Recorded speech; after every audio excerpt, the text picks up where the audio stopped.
बिस्मिल्लाहिर्रहमानिर्रहीम। अस्सलामुअलैकुम वरहमतुल्लाह। Dear students, उम्मीद करता हूँ कि बेटा आप सब खैरियत से होंगे।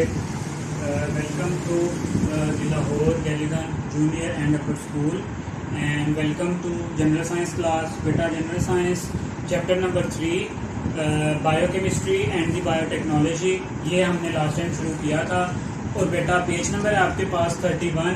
लास्ट लेक्चर में हमने एंजाइम्स के बारे में देखा था कि एंजाइम्स आपके पास बायो कैटालिस्ट हैं जो आपकी बॉडी में होने वाले डिफरेंट बायोकेमिकल रिएक्शंस हैं उनको क्या करते हैं, कैटालाइज करते हैं, रिएक्शन को स्पीड अप करते हैं। फिर हमने ये भी देखा था कि एंजाइम्स की जो बहुत कम क्वांटिटी है वो रिक्वायर होती है और जो एंजाइम्स हैं आपके पास वो स्पेसिफिक होते हैं हर तरह के जो आपके पास बायोमॉलिक्यूल्स हैं उनके लिए। फॉर एग्जांपल हमने देखा था कि जो एमाइलेज है आपके पास वो स्टार्च पे एक्ट करता है लेकिन प्रोटीन्स पे एक्ट नहीं करता। ठीक है, इस तरह फिर हमने ये भी देखा था कि हमारे पास ऐसे जो आपके पास सब्सटेंसेस हैं जिन पे एंजाइम एक्ट करते हैं उनको हम क्या कहते हैं, रिएक्टेंट्स, और फिर वो कन्वर्ट हो जाते हैं किसमें, प्रोडक्ट्स में। तो बेटा आज हमने उसी का थोड़ा सा जो पार्ट हमारा रह गया था लास्ट लेक्चर में, role of enzyme in our daily life. बेटा बहुत इंपॉर्टेंट क्वेश्चन है ये, तो इसको आप अभी देखते हैं कि इसमें क्या है। Enzyme play an important role in daily life. ठीक है, they are useful in industry. ठीक है, they are useful in industry. Enzymes are useful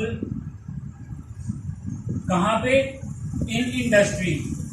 ठीक है, मतलब जो काफी तरह की आपके पास इंडस्ट्रीज हैं like food industry, paper industry, उन सब में जो एंजाइम्स हैं वो क्या करते हैं, अपना रोल प्ले करते हैं। ठीक है, enzymes are used in chemical and pharmaceutical. ठीक है, अब इंडस्ट्री में कौन कौन सी इंडस्ट्री में, केमिकल इंडस्ट्री डिफरेंट तरह के केमिकल्स बनाने के लिए, और फार्मास्यूटिकल मेडिसिन बनाने के लिए।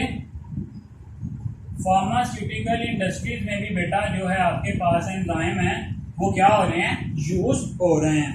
ठीक है, इसके अलावा बेटा ji they are use in the cheese production. ठीक है, चीज प्रोडक्शन। ठीक है, उसमें भी मक्खन से या घी से या दूध दही से चीज बनाने के लिए भी बेटा जो है हम जो एंजाइम्स को क्या करते हैं, यूज करते हैं। ठीक है, इसके अलावा enzymes are commonly used in food processing industries, मतलब कि हमारी जो डिफरेंट तरह की फूड प्रोडक्ट्स आती हैं, फूड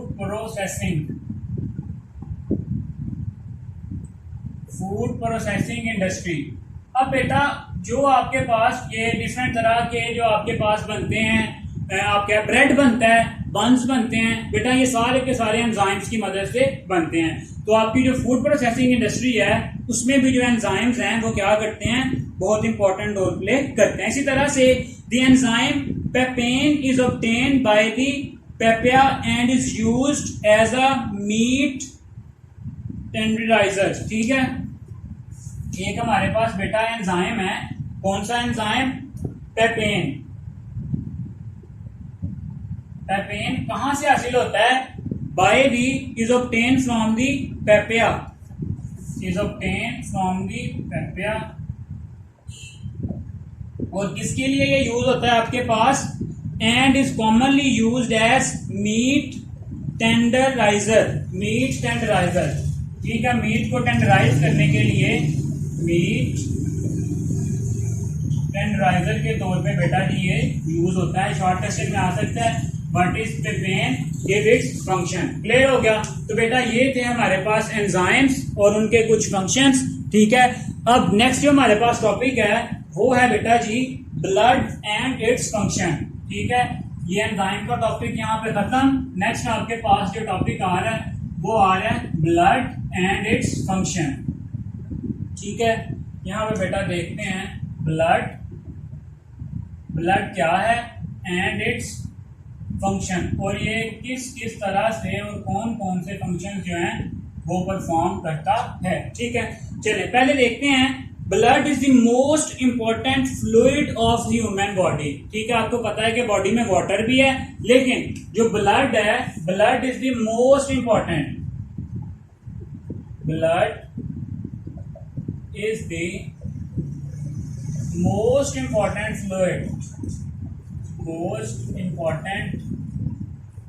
फ्लूइड ऑफ बॉडी का जो सबसे ज्यादा अहम जो आपके पास फ्लूइड है वो क्या है? ब्लड है। अब ये करता क्या है? ब्लड के फंक्शन क्या है? It transport digested food and oxygen in the cells. ठीक है, इसके फंक्शंस पे आते हैं, क्या क्या फंक्शंस परफॉर्म करता है। तो अगर इसका बेटा पहला फंक्शन देखें तो ये क्या करता है? इट ट्रांसपोर्ट्स डाइजेस्टेड फूड, मतलब जो फूड हम खाते हैं और जब उसकी डाइजेशन हो जाती है वो सेल्स के जो डिफरेंट जो बॉडी पार्ट्स हैं उनके सेल्स तक पहुंचाता है। ठीक है, it transport digested food and oxygen to the cells of parts of body. It transport क्या क्या? Digested food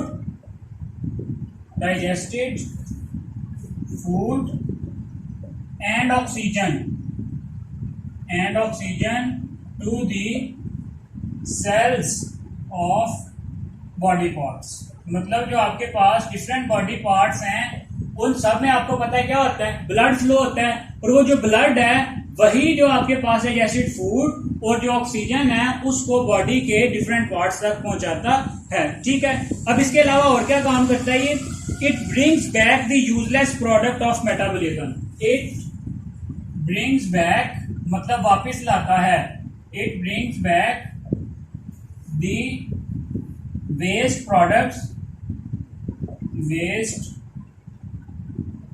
products of metabolism या मेटाबॉलिक रिएक्शंस। ठीक है, अब बेटा into kidney and liver, into kidney and liver. अब आपको पता है बेटा आपकी बॉडी का जितना भी जो एक्सक्रीशन का काम करते हैं उसके लिए दो ऑर्गन है आपकी बॉडी में, एक है किडनी और दूसरा है लीवर। ठीक है, तो जो ब्लड है वो जितनी भी आपके पास वेस्ट प्रोडक्ट्स हैं उनको भी दोबारा से किडनी और लीवर की तरफ लेके आता है। क्लियर हो गया? चलें, इसके नेक्स्ट बेटा क्या है? Blood is very complex fluid. ठीक है, मतलब इसमें बहुत सारी चीजें होती हैं। क्या है आपके पास? एक कॉम्प्लेक्स फ्लूइड है। ठीक है, अब नेक्स्ट क्या है? It consist of liquid blood plasma in which blood are suspended. अब आते हैं इसकी कंपोजिशन पे कि ये किससे मिलकर बना होता है? कंपोजिशन। अगर बेटा इसकी कंपोजिशन की बात करें तो इसमें दो पार्ट्स होते हैं, एक फ्लूइड पार्ट होता है, एक इसके सेल्स होते हैं। ठीक है, liquid blood plasma and the blood cells, दो चीजें हैं बेटा इसमें। पहली चीज क्या है? Liquid blood plasma. ठीक है, या फ्लूइड लिक्विड ब्लड जिसको हम क्या कहते हैं? प्लाज्मा। और दूसरा क्या है बेटा आपके पास? Blood cells. क्या है? ब्लड सेल्स, जिनमें आपके पास red blood cells, white blood cells और प्लेटलेट्स भी आते हैं। ठीक है, चलें, रेड ब्लड सेल्स हैं, व्हाइट ब्लड सेल्स हैं and the platelets float in the plasma. चलें, अब ये जो ब्लड सेल्स हैं आपके पास ये कितने हैं बेटा? यहाँ पे जो मेंशन किए गए हैं बेटा वो 3 हैं। आरबीसीज रेड ब्लड सेल्स, ठीक है, डब्ल्यूबीसीज व्हाइट ब्लड सेल्स, ठीक है, नेक्स्ट है आपके पास प्लेटलेट्स। ठीक है, ये जो 3 तरह के सेल्स हैं ये फ्लोट करते हैं प्लाज्मा में। ठीक है, प्लाज्मा में ये क्या कर रहे होते हैं? तैर रहे होते हैं। दोबारा से देखिए बेटा, अगर हम ब्लड की कंपोजिशन की बात करें तो इसमें दो चीजें हैं, एक इसका फ्लूइड पार्ट है, ठीक है, लिक्विड पार्ट है जिसको हम कहते हैं प्लाज्मा, ठीक है, और दूसरा बेटा आपके पास है जो वो इसका सेल्स वाला पार्ट है जिसको हम क्या कह रहे हैं? ब्लड सेल्स कह रहे हैं। इनमें कौन कौन से आपके पास? Red blood cells, white blood cells and the platelets. अब ये जो red blood cells, white blood cells और प्लेटलेट्स हैं ये क्या कर रहे होते हैं? फ्लोट कर रहे होते हैं, तैर रहे होते हैं। कहां पे? Into the blood plasma. Clear हो गया? चलें नेक्स्ट देखते हैं बेटा। नेक्स्ट क्या है? नेक्स्ट है कि जी the fluid part of blood without blood cell is called as plasma. यहां पे अलग से हमें लिखना पड़ेगा कि प्लाज्मा क्या है।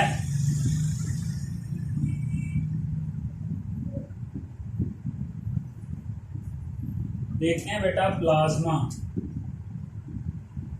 अलग से शॉर्ट क्वेश्चन आ सकता है आपको, what is plasma. the fluid part of blood,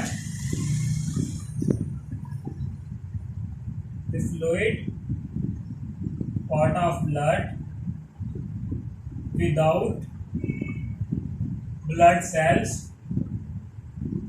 is called as plasma. मतलब कि ब्लड का वो पार्ट जिसमें ब्लड सेल्स नहीं होते वो क्या कहलाता है? Plasma. If we remove blood clotting proteins from the plasma then the remaining fluid is called as serum.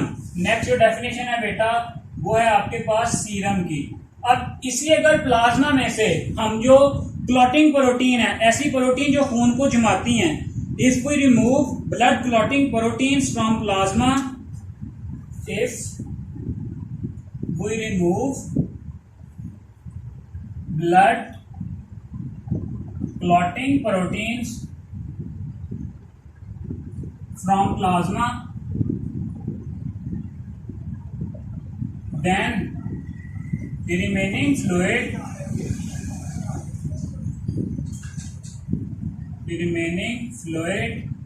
is called serum, is called serum. ठीक है, मतलब कि बेटा अगर हम इसी प्लाज्मा से जो ब्लड क्लॉटिंग प्रोटीन्स हैं, ऐसी प्रोटीन्स जो ब्लड को क्लॉट करती हैं, उनको अगर हम रिमूव कर दें तो वो जो आपके पास बाकी मटेरियल बचता है उस मटेरियल को हम क्या कहते हैं? सीरम। ठीक हो गया। चलें, वो सीरम की डेफिनेशन भी आ गई यहाँ पे अब आपके पास।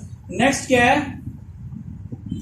The blood cells are helpful in the transport of gases while अच्छा अब इनके फंक्शन आ रहे हैं जी। The blood cells are helpful in the transport of gas, white blood cells control body immunity and blood platelets। One by one देखते हैं। पहले देखते हैं red blood sales. Red blood sales का क्या फंक्शन है, फिर देखेंगे व्हाइट ब्लड सेल्स का क्या फंक्शन है, फिर देखेंगे आपके पास जो प्लेटलेट्स हैं उनका क्या फंक्शन है। चलें वन बाय वन देखते हैं। पेपर में ये शॉर्ट क्वेश्चन आते होते हैं अक्सर। आरबीसीज क्या करते हैं बेटा आपके पास? Are helpful in the transport of gases. RBCs are helpful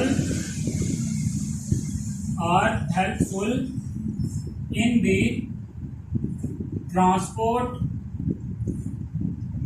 of gases. Mostly बेटा जो ऑक्सीजन है आपके पास वो जो है वो उसकी ट्रांसपोर्ट सारी की सारी किसके जिम्मे होती है? आरबीसीज के जिम्मे होती है। आरबीसीज उसकी ट्रांसपोर्ट करवाते हैं। ठीक है, नेक्स्ट है बेटा आपके पास white blood cells. White blood cells क्या करते हैं? Control body immunity system. ठीक है, ये जो आपके पास व्हाइट ब्लड सेल्स हैं ये क्या करते हैं? कंट्रोल, मतलब जो बॉडी का दिफाई निज़ाम है, बीमारियों से बचाव का निज़ाम है, control body immune system. Immune कहते हैं दिफाई निज़ाम को, इम्यून सिस्टम मुदाफती निज़ाम, बीमारियों के खिलाफ लड़ने वाला जो निज़ाम है उसको कंट्रोल करते हैं। मतलब कि हमारे जिस्म को बीमारियों से बचाने में कौन से सेल्स रोल प्ले करते हैं? White blood sales. ठीक है, इसी तरह से बेटा नेक्स्ट जो आपके पास है वो है प्लेटलेट्स। जो प्लेटलेट्स हैं आपके पास वो हेल्पफुल इन ब्लड क्लॉटिंग। ये जो है आपके पास ये किसमें रोल प्ले करते हैं? ब्लड क्लॉटिंग में। ठीक है, अगर कहीं पे चोट लग जाए तो वहां पे ब्लड क्लॉट बनाने में, खून के जमने में, ब्लड क्लॉटिंग, ये जो है आपके पास प्लेटलेट्स ब्लड क्लॉटिंग में अपना रोल प्ले करते हैं। ठीक है, this is all about the all components of the blood. ठीक है, जिसमें हमने डिस्कस किया है कि प्लाज्मा क्या है, सीरम क्या है, ब्लड सेल्स क्या है। अगर दोबारा से बेटा लेक्चर को रिपीट करें हम तो किस तरह से, सबसे पहले हमने देखा है कि जो आपके पास ब्लड है बेसिकली वो है क्या?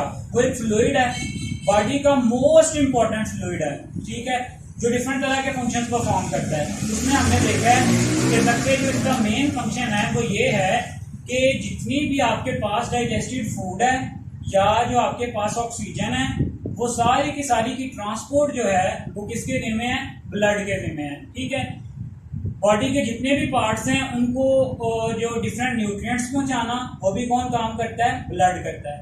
इसी तरह से बॉडी में डिफरेंट तरह के जो केमिकल रिएक्शन हो रहे हैं उनमें जो वेस्ट प्रोडक्ट्स बन रही हैं, ठीक है, उन वेस्ट प्रोडक्ट्स की जो है रिमूव करना, उनको दोबारा लीवर तक और किडनी तक लेके आना, ये भी काम कौन करता है आपके पास, ब्लड काम करता है। ठीक है, फिर हमने देखी इसकी कंपोजिशन। इसकी कंपोजिशन में दो पार्ट हैं। पहला है प्लाज्मा। प्लाज्मा क्या है, फ्लूइड पार्ट और the liquid part of the blood. ठीक है, दूसरा है क्या आपके पास सेल्स हैं। ठीक है, ब्लड सेल्स हैं। अब देखें प्लाज्मा क्या है, फ्लूइड पार्ट। अब अगर हम उस प्लाज्मा में से भी जो ब्लड क्लॉटिंग प्रोटीन्स हैं उनको भी रिमूव कर दें तो जो रिमेनिंग पार्ट है आपके पास वो क्या कहलाता है, सीरम। ठीक है, चलें नेक्स्ट करते हैं इसके सेलुलर कंपोनेंट्स की तरफ। सेल इसमें तीन तरह के हैं, आरबीसीज, रेड ब्लड सेल्स, डब्ल्यूबीसीज, white blood cells and the platelets. ठीक है, आरबीसीज हमने देखा है कि ये कहां पर रोल प्ले करते हैं, ये जी helpful in the transport of gases.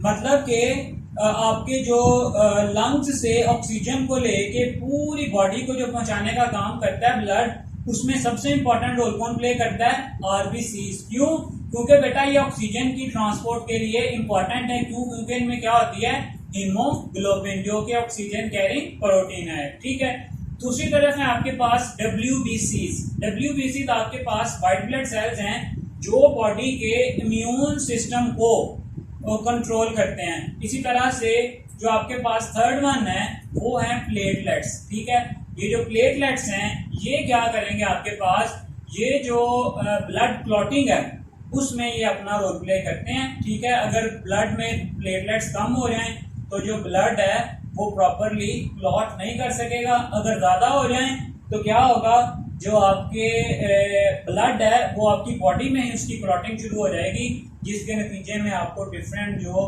बीमारियां, दिल की या दिमाग की जो बीमारियां हैं, ब्रेन हेमरेज टाइप, वो आपको हो सकता है। ठीक है, तो बेटा ये था आज का हमारा लेक्चर। बिल्कुल थोड़ा सा हमने स्टडी किया है, साथ साथ इसे पढ़ें, साथ साथ याद करें, अपने नोट्स बनाएं, क्वेश्चन जो बताता हूँ वो अलग से लिखें। ठीक है, ताकि बेटा लास्ट पे जो है आपके लिए मुश्किलात ना हो। ठीक है, चलें नेक्स्ट लेक्चर तक के लिए बेटा फिर अल्लाह हाफिज़।